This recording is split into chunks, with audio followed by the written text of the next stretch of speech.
All right, well, hello and welcome. My name is Calvenn Starre. I'm the CEO and founder of Living to Be, and you're listening to the Living to Be Monday Inspiration Call. I just want to say thank you so much for dialing in. It is Monday, June 10th, 2019, and we get started off by sharing our mission statement with Living to Be, and I'm going to read it to you now. Our mission with Living to Be is to spread hope, helping others prosper eternally, and inspire total fulfillment in the lives of others. As a company and as individuals, everything we do is to inspire others to live with integrity through finding their own sense of truth and purpose, knowing that every decision, intention, and action matters because of the people they affect. And today I thought it would be really, fitting. I think a lot of things are happening in the world today, and sometimes we can really struggle to find inspiration in our lives.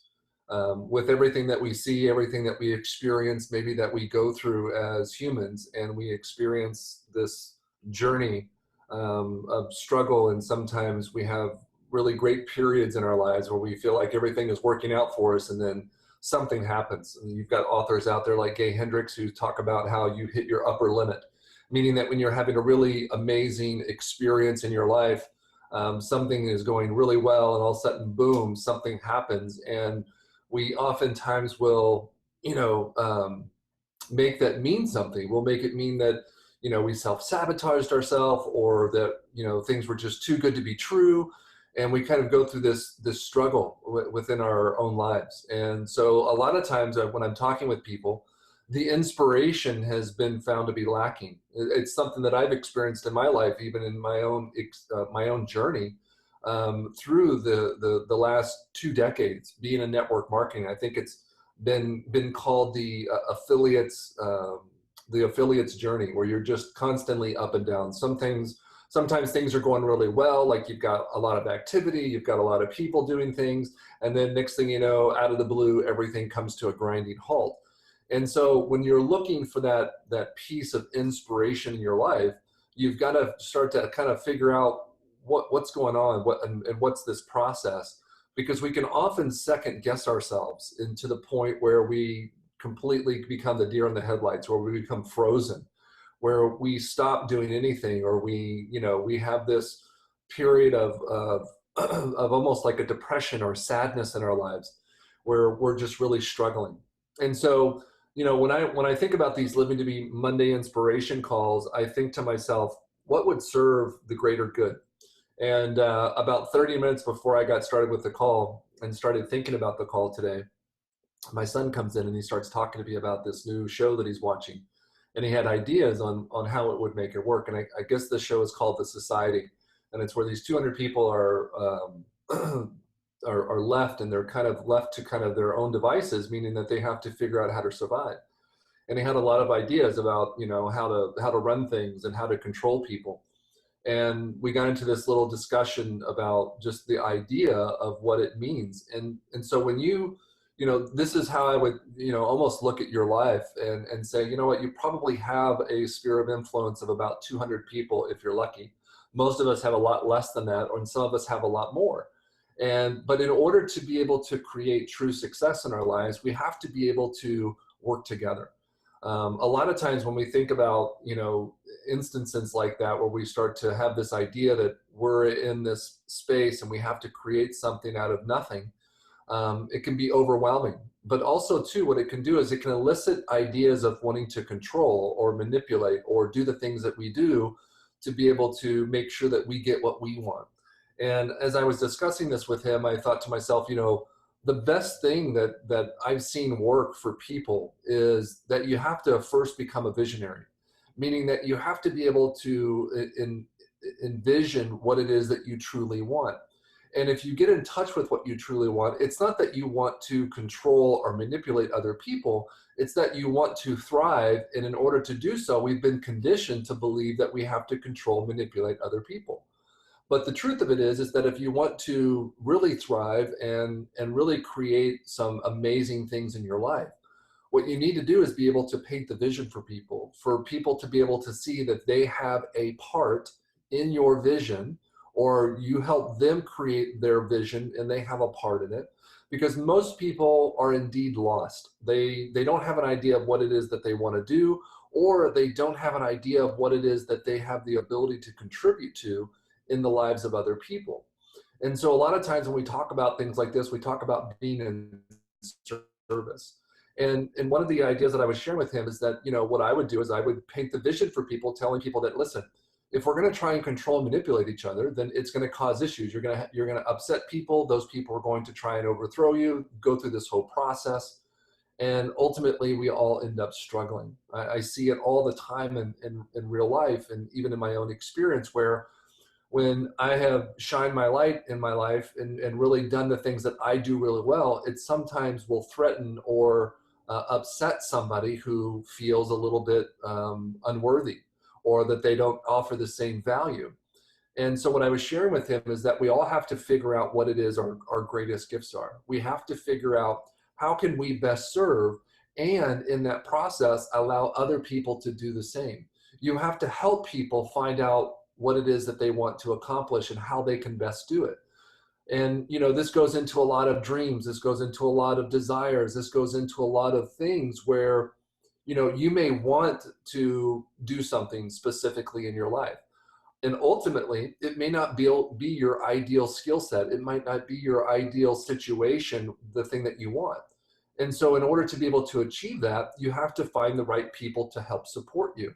And this is why I think, when you're putting these things together and you're wanting to live an inspired life, you have to find people in your life to support you in what you do. You have to, if you're really good at numbers, and you want to do something that is outside of numbers, you may have to find somebody that can assist you with the things that are outside of your skill set or your dharma or your wheelhouse, is what some people call it. And so in order to live an inspired life, you really have to find the right people. You have to find the right people in your life to support you in what it is that you want to accomplish. I'm a very technical person. In fact, when I first started getting into, other things in my life, I was not a very good speaker. I was not a very good trainer. I was not somebody who really was comfortable in front of a group of people. But I knew that if I wanted to achieve the things that I wanted to achieve, because I was in network marketing, if I knew that I wanted to lead a big team, if I knew that I wanted to inspire other people to take action outside of their comfort zone, I knew that I was going to have to get better at it.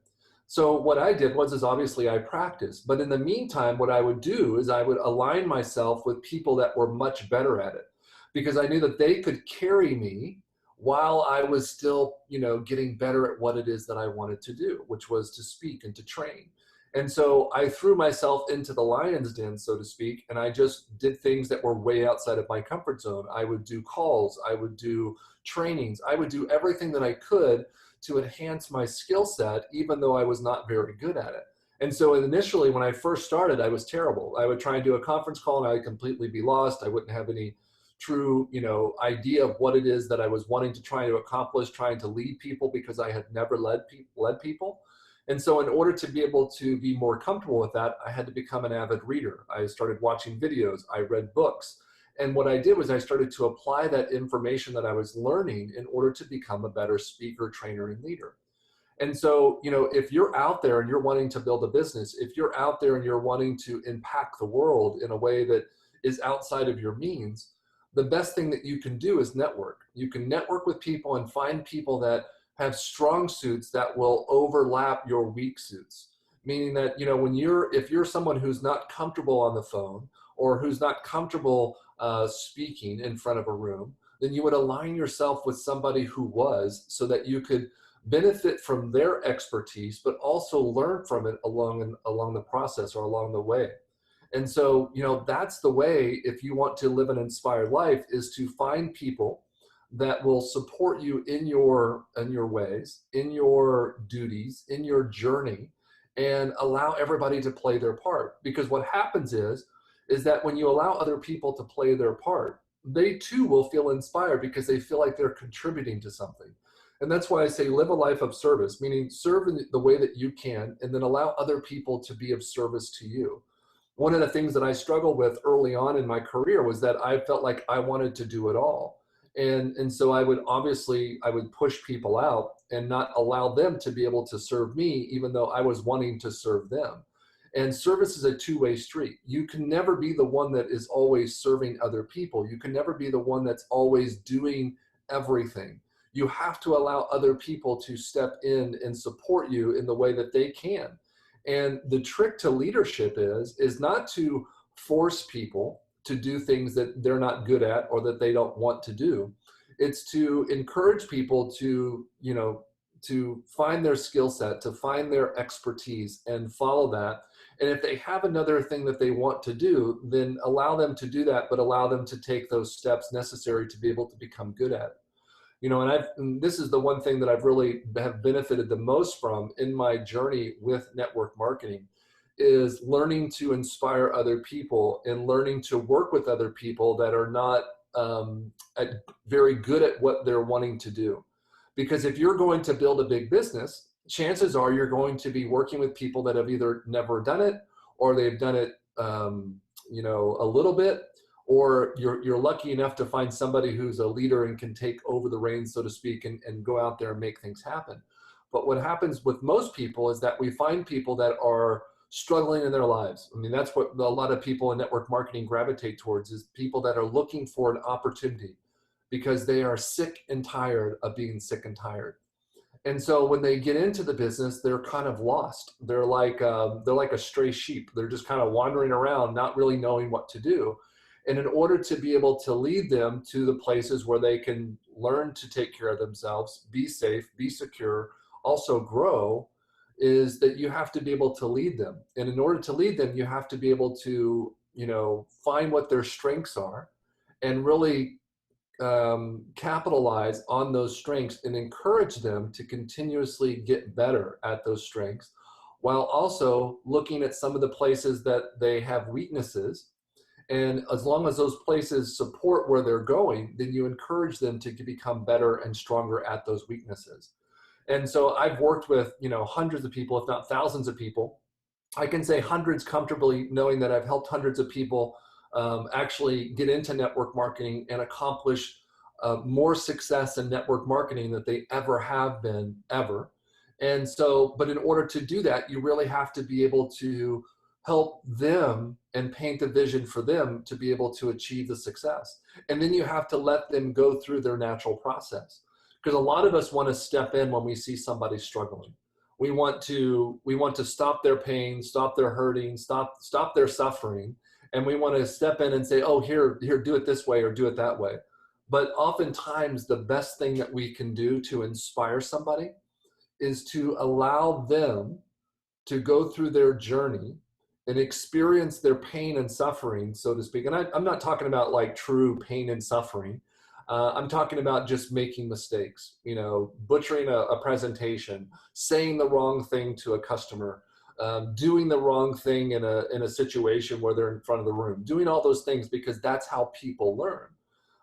It's something that I'm really passionate about, because I have probably made every mistake possible when it comes to being on a phone call with somebody or being in front of a room. I've done it all wrong before.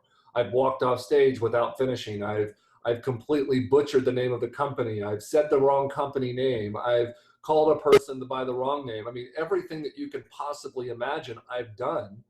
But what happens is you begin to learn to, really pay attention, to become aware, and to be willing to be vulnerable and make mistakes and allow yourself to be seen making those mistakes so that you can grow as well. And that's truly where inspiration will come from for you.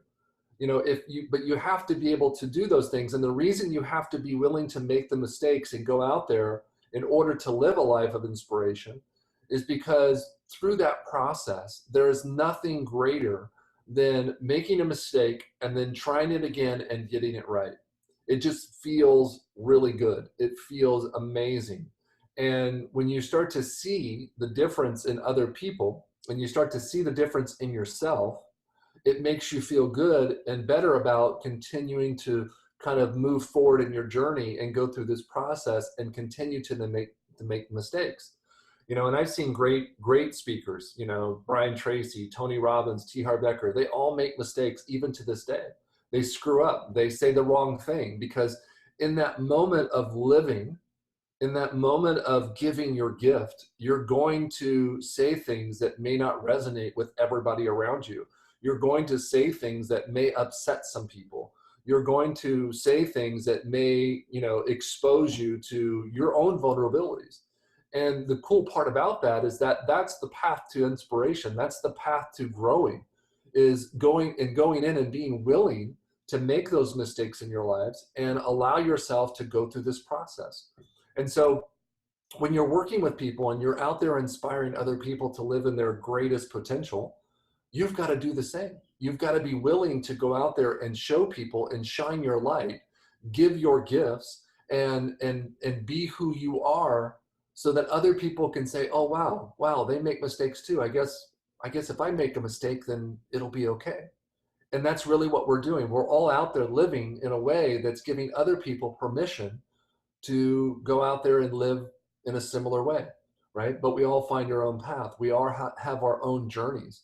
What I've experienced, or what you're experiencing right now, like if you're struggling, if you're afraid to get up and speak in public, if you're afraid to talk to a stranger, these are all things that I overcame, probably a decade and a half ago, where I struggled with those things. I remember throwing parties at my house and praying that nobody would show up. And it was just because I was just in that space. I was terrified of, one person showing up, or maybe even 30 people showing up. And so I was in that space of going, you know what, I'm afraid here. And I had to go through that. But the cool thing is that I kept putting myself out there, and eventually I overcame those fears. And that's the only way that you will overcome those fears as well. You have to put yourself out there and allow yourself to make the mistakes, to really just kind of dig for inspiration. You're going to be going through the process. You're going to be going through this journey with other people. And when you really are blessed, you find the people that you get to share this journey with. And when you have those people, and you call them your tribe, you call them whatever you want to call them, your close friends, your influences, those people are like gold. They mean everything to you because of the journey that you have gone through with them and together. And you're living this life that's a totally different lifestyle. And it starts to happen. When I look back, because I just had my birthday yesterday, and it was great because I look back, and I'm 47 years old now. But I look back, and I look back in my 20s and my teens and my 30s, and I see the growth. And the reason that I'm growing still at 47 and still making mistakes and still learning is because I'm willing to continuously put myself out there. And I promise you this, that the fear that you may be living in right now, this fear that you're living in right now, that you're afraid to do anything, or afraid to be seen, or feeling unworthy, or like you don't have a voice, that is far more painful than going out there and making a mistake, and going out there and making a fool of yourself, or going out there and screwing your life up a little bit just so that you could gain a little bit more knowledge about what it takes in order to create the life that you want. And sometimes it's very uninspiring, right? We're talking about the Living to Be Monday inspiration call, and here we are talking about the lack of inspiration. There are times where I have literally laid in bed until 3 o'clock in the afternoon because I was uninspired. But the cool part about that is I didn't beat myself up. In fact, it's probably one of the first things I shared with people when I spoke to them, because I was willing to allow myself this feeling of not being good enough, or not being inspired in my life, or really struggling with whatever it was that I was going through, because I knew, and I had conditioned myself to this, that I knew that if I could allow myself to experience this, if I could allow myself to be uninspired, to be depressed, to be sad, to feel frustrated, to feel like there's no point in life, to feel like there's just nothing else matters, or nothing matters, then I knew that as long as I stayed with that and I allowed myself to go through it, that when I got to the other side, I would be able to inspire other people to know that whatever it is that they're going through, it will pass, it will resolve itself, but you have to be willing to go through the process yourself. To me, that's true inspiration. To me, a leader is somebody who is willing to lead, but also willing to follow when they need to. That's the power of what it is that you have. And so if you've been following people for a while and you haven't really stepped into that leadership role, now is the time. Now is maybe the time that you hear this message, as you hear the sound of my voice, that you realize that now is the time to start leading and start living a life that is going to give you this reason for going out there and making a difference in other people's lives. And you will do that by doing it within your own life, by allowing yourself to experience whatever it is that you're feeling right now, knowing that there's soon going to be another side. If you're feeling depressed, if you're feeling sad, if you're feeling frustrated, if you're feeling overwhelmed, if you feel like the world is, has completely turned on you, knowing that this too shall pass, because I've been through it. Everybody that I know has been through a process similar to that. And what I've learned in my own life is that these things happen over and over and over again. And while they may feel like the same thing, and it's just like, oh my God, this is pointless, this is meaningless, I promise you that when you become aware, when you truly become aware of this process and you allow it to be, you begin to start to accelerate the process, meaning that those moments will take a less and less time to process themselves. And you will find yourself on the other side that much quicker. And when you do that, what happens is life begins to take on a new meaning. And it's a very, very new thing for most people, where they start to feel it. They think, wow, this feels different. It's kind of like putting on a new outfit. You're kind of like, okay, this feels different, but man, look, I feel better. I feel like it's something new. And so you start to live in that space, and next thing you know, things are happening. You're meeting different people. Your life is changing. There's more opportunity available to you. You see things clearer. And in that process of being willing to go through whatever it is that you're going through, you find this journey to your ultimate source of inspiration. And then through that inspiration, when you're inspired, it's not that you're going out and inspiring other people through your inspiration, but what you're doing is, by showing people your inspiration, you're giving them permission to find their own inspiration. And in that process, we make the world a better place. Because if we can all go out there and inspire, live an inspired life, and we can share that gift with everybody, and it inspires them to also live an inspired life, then by all means, we're making the world a better place. And to me, that's what inspiration is. Inspiration is about living your truth, sharing your gift, and being willing to be seen so that other people have the permission to do the same. And it takes a leader to go out there and create that. It takes a leader to be able to go out there and be willing to be seen, to make mistakes, to fall when they trip, and make the mistakes that we're talking about, but then also pick themselves back up and not beat themselves up. I don't want to see people beat themselves up when they make mistakes. I want to see people go, oh my gosh, that was awesome. I can't believe I just learned something. I learned what didn't work. Even if you don't know what's going to work, I learned what didn't work. And that's good, because that's going to save you time. That's going to allow you to be able to have more information, more wisdom, more experience, which is ultimately going to add to your life. So that's the power of the message of inspiration for this week. Take this information and go out there and make the mistakes. Live a life full of inspiration so that other people have permission to do the same. And through that process, we will change the world one person at a time. Thank you so much for joining us here today on the Living to Be Inspiration call. This is Calvenn Starre, and I'm living to be inspired. Have a wonderful rest of your week.